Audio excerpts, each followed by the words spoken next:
Yes, sir. Let's go, Cleveland. Welcome back to the Top Flow Sports Show. Today, we got a little bit to talk about because the Browns made a trade.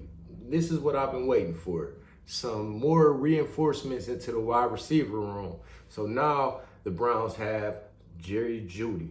Jerry Jeudy coming from Denver, okay? They gave up a fifth in the sixth round, and they still got a fifth, and the Browns still got a fifth in the sixth round pick. So really, if you look at it, you're almost getting Jerry Jeudy for little to nothing, which is good because the offensive room needed that dynamic number two because Elijah Moore really didn't come out there and display all the talents that we expected to get from him with the trick plays and everything like that last season. So with this upcoming season, it's good to have Elijah Moore more as of a third, option, not even third option because you still got David Njoku. So we looking at Elijah Moore now as like a fourth option, which is good. I think he'll excel a lot better there because the teams knew what we were going to do. Teams knew that we were going to try these gadget plays and try to get Elijah Moore the ball involved, whether it's with the run or the pass. But now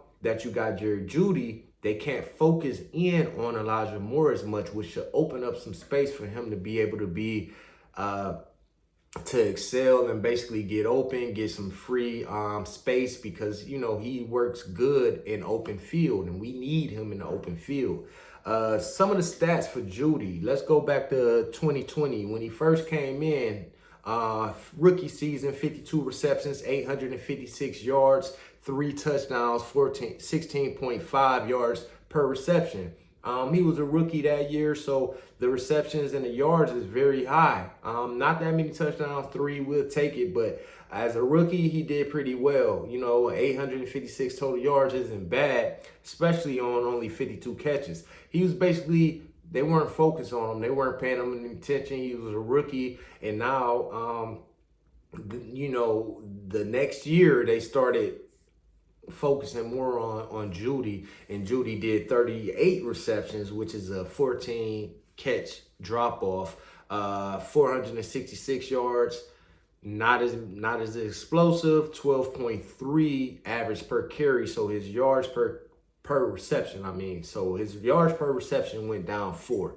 Then in 2022, he actually had 67 receptions, 972 yards, which is great. He was almost a 1,000-yard receiver.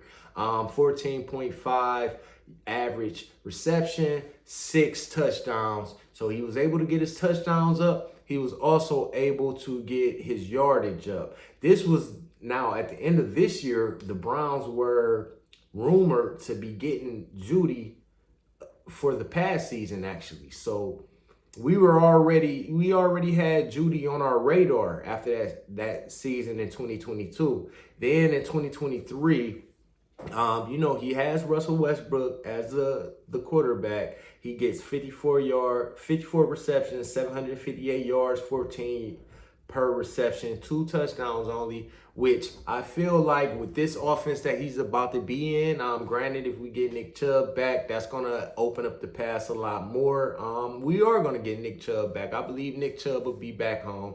I don't believe he's going to be playing as well his first couple of games, but I believe during the season he will pick everything up. But with Chubb, you got Njoku, you got Cooper, you got Elijah Moore, you got some talent. If Tillman come out there and he decides that he's going to have a solid breakout year, I don't see why Jeudy won't have single coverage, won't have the opportunities to get those 14-yard catches, 5, 6, 7 touchdowns this season, over 1,000 yards receiving. We need 2,000-yard receiving, at least 2. But look, hopefully we can get 3, because if we can get Njoku, Jeudy, and Cooper on the same page, we could actually have an explosive offense if the main culprit behind everything, Deshaun Watson, come out to play.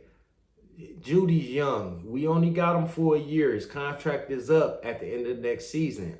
He's 24 years old. If he have a breakout season, we'll be first in line to be able to re-sign him and get him long term, which is something that we have to see as far as the season goes. But Jeudy looked up to Cooper, so that's good continuity. He looked up to Cooper pretty much coming into the league, and even before then, Cooper is the reason why he went to Alabama, which is great because now you got that continuity in the wide receiver room with someone who you pretty much looked up to. If he's on your team, now you got somebody that you can essentially trust, and you could probably you want those type of situations opposed to situations where you got someone in there that you don't really, trust, and that can mess up the whole dynamic in a wide receiver room. But you bring in a receiver that looks up to the top dog on the list already, which means that's going to be perfect for continuity, and that should get us in a great rhythm, and the cohesiveness should be great in the wide receiver room. That's what I'm looking forward to. That's what I'm hoping for.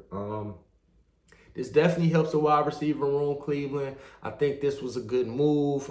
We needed some more of an explosive receiver to offset everything that Amari Cooper is already showing you and doing. Now they can't focus strictly on Amari Cooper as much because you have another receiver that can open up the field. And Jeudy's not a bum. He's been up and down. But you got to look at his situation in Denver. Denver's been up and down. It's not anything set in stone in Denver to make you feel like, hey, it's going to be easy to excel at this wide receiver position there, because they've been having issues. So now he gets into a stable situation, a playoff team in the Browns, and he gets to showcase his ability and his skill set with what should be a healthy Deshaun Watson, who needs to get himself together because his time is running out before people start looking and saying, hey, he's not going to ever be the Deshaun Watson that he used to be. I think this is a critical year for him.